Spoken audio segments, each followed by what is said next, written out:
Hey guys, here I'm back with another guitar from my collection, and this one is kind of near and dear to my heart. This is actually the first guitar that I built myself. I picked up a kit from a company down in Toronto, Ontario, and I thought, okay, well, what sort of kit should I get? The Telecaster styles were the least expensive. I started playing guitar. I got a couple of nice guitars. And do I really want to pay someone all the time to set the guitars up, set the intonation, set the action, do the truss rod in it, and all this? I thought to myself, well, I could probably learn to do that myself. And what better way is just to pick up a guitar kit? So if you're picking up a guitar kit, you have to be able to do a bit of woodwork. Now, I am terrible at woodwork. Wood does not like me. So again, I'm retired. I've got lots of time. Woodworking, playing guitar and that is way out of my comfort zone from what I used to do at work. Strong back and dull mind. I was in one of the toughest trades around. When you look at the trade I was in, it's rated by the insurance companies, the life insurance companies, the third most dangerous job in the world, behind astronaut and underwater welding. I don't know what underwater welding is, but just the thought scares me. So now that I'm retired, I want to do something that's out of my comfort zone, push myself a little bit. So I picked up this guitar kit, and you got to do all the finishing yourself, got to do all the soldering yourself, and put it all together. So I have done a lot of soldering over the years. I've always liked electronics. Back before they got into this surface mount technology stuff, the stuff that you needed a magnifying glass just to see the part, never mind the part number on it, I did a lot of soldering. So yeah, I still got soldering skills. I still understand schematics. I understand how to wire stuff up. No problem. Let's have at her. So this is the kit I picked up. And it is a Telecaster clone. And basically, the headstock comes as a big paddle. And I cut it down to look like an Eskimo skinning knife. Sanded it, cut it, sanded it, did all the drilling, etc.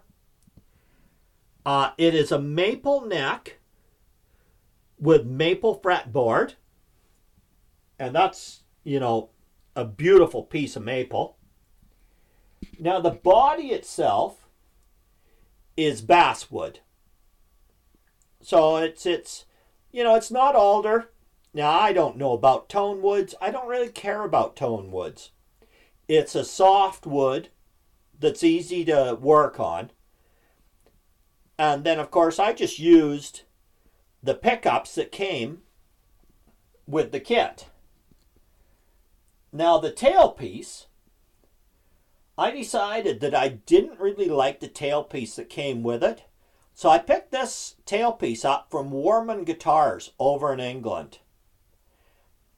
Inexpensive, but each one of them is, you can see at the bottom here, where there is the 6 springs, screws, etc., to set your action and set your intonation.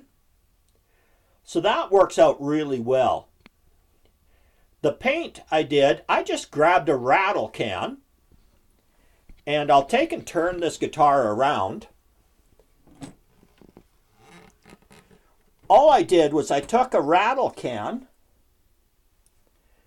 of that beautiful cherry red metallic that Ford has nowadays, and I painted the body and the neck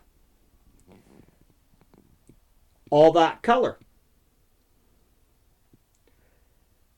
I think it looks great, and when it's under the lights, it's got a beautiful glitter to it. It's just a really super color. Then I thought, well, there is a hydro dip company relatively close to my place, next town over. So what I did was I had the body, the front of the body and the headstock hydro dipped with this silver carbon fiber pattern, just to make it kind of look cool. And it looks sharp. Then I thought, well, I have this white plastic pick guard. That's kind of boring. So the pick guard, I had the guy hydro dip it with the same burl wood pattern as it's on the Cadillac Escalade dash. And it came out really nice. I threw a set of really heavy chrome flat wound strings on it. It plays nice.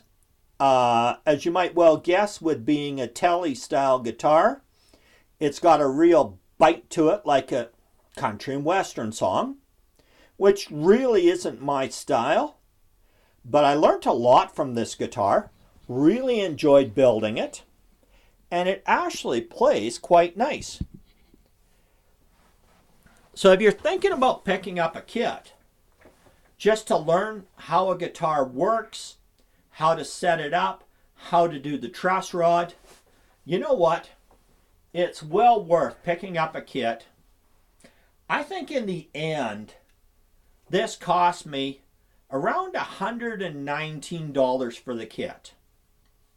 Throw on the paint.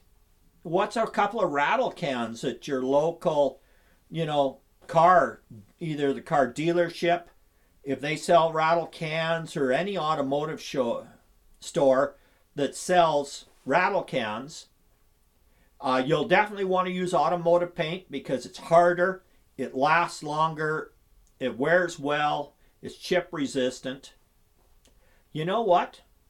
It's well worth giving it the effort just to learn more about how to build the guitars. So anyways, as ever, throw a comment down in below and I will do my best to answer them. And that's the video for this evening.